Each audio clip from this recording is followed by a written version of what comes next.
जगाला समोर परपंचाची राख रांगोळ करून आपल्याकडे बघणारं कोण नाही.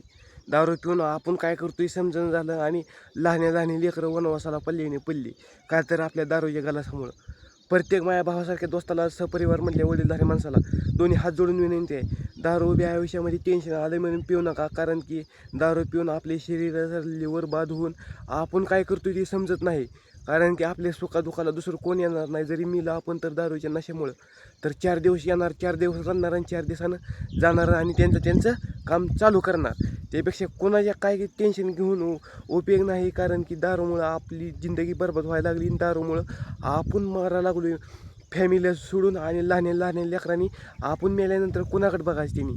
तुमच्या सांगा, कानानं ऐका आणि कानानं ऐकून तोंडानं बोलून सांगा कमेंटमध्ये. तसं पण काय नाही. कारण की ही कलियुगाच्या काळामध्ये टेन्शन तर प्रत्येकाला आहे. म्हणून काय करायचं सांगा आता तुमच्यामुळं. म्हणून ही टेन्शन जे आलं तर दारूच्या नशामुळं कसं येतं आहे आणि कशा जातं आहे ही त्याच्यामुळे जाऊ शकत नाही.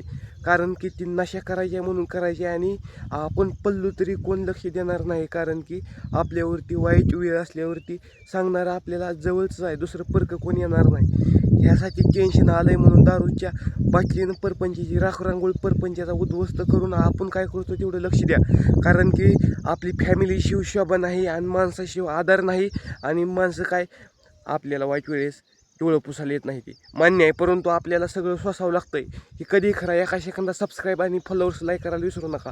कारण की तुम्ही बघताव पण करत नाही. भले तुम्हाला पैसे मागत नाही, चांगलं सांगतोय, चांगलंच व्हिडिओ बनवतोय आणि सांगायचा प्रयत्न एवढाच करतो की आजच्या जमान्यामध्ये लई टेन्शन दुसऱ्याला अवलंबून राहू नका. कारण की तुम्ही जरी दारूच्यामुळं पळला ओलता पालता झाला तर कोणी येणार नाही. कारण की दारू पिऊन आपण येळामध्ये पाक 200-200 300 रुपये घालवतोय. तीच आपण साईडला एक बाजूला काढून ती ठुलं तर ना आपल्या बिझनेसमध्ये उभ्या आयुष्यामध्ये स्वतःच्या पायावरती उभा राहून ती बिझनेस काय तर थोडाफार होईल. नाहीतर दारूच्या नशामुळं पैशाची राख रांगोळ 3-3 हजार 2-2 हजार रुपये नुसतं व्यसनलाच चाललं. कमवते किती महिन्याला फक्त 20,000. 20 म्हणलं तर निमच गेलं. निम तर असे मित्राला खाण्यापिण्याला दिलं, राहिलं हातात काय? खाली काहीच राहत नाही. म्हणून लय टेन्शन घेऊ नका. उभ्या आयुष्यामध्ये स्वतःचा फेरा स्वतःला फिरवावं लागतंय, दुसरं कोण येणार नाही. आणि सबस्क्राईब फॉलोअर्स करायला विसरू नका. कारण की तुम्ही बघताव, परंतु सांगण्याचा प्रयत्न करतोय म्हणून तुम्ही बघताव. ह्यासाठी दुसरा प्रयत्न नाही.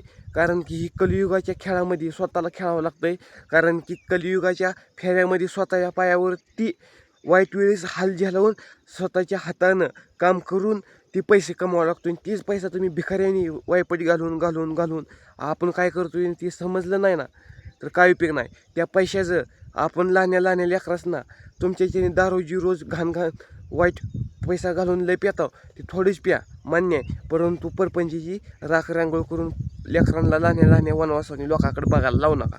एवढीच विनंती आहे तुमच्यापाशी. भले लय काय बोलत नाही. धन्यवाद. भेटू पुन्हा. ही कलियुगाचा फेरा स्वतःला फिरवायला लागतं. टेन्शन आलंय म्हणून रडून करून काही उपयोग नाही. स्वतःचा हाल स्वतःला घ्यावं लागतात. ही कधी खरं आहे. म्हणून हार कधी मान नागो उभ्या आयुष्यामध्ये. प्रत्येकाच्या नशिबात टेन्शन लिहिलं आहे आणि प्रत्येकाच्या नशिबामध्ये काय ना काय चांगलं लिहिलं आहे ती होतच असते. फक्त आपल्या टकोऱ्याचा वापर करायला शिका, दुसऱ्याचा नाही. धन्यवाद. हा.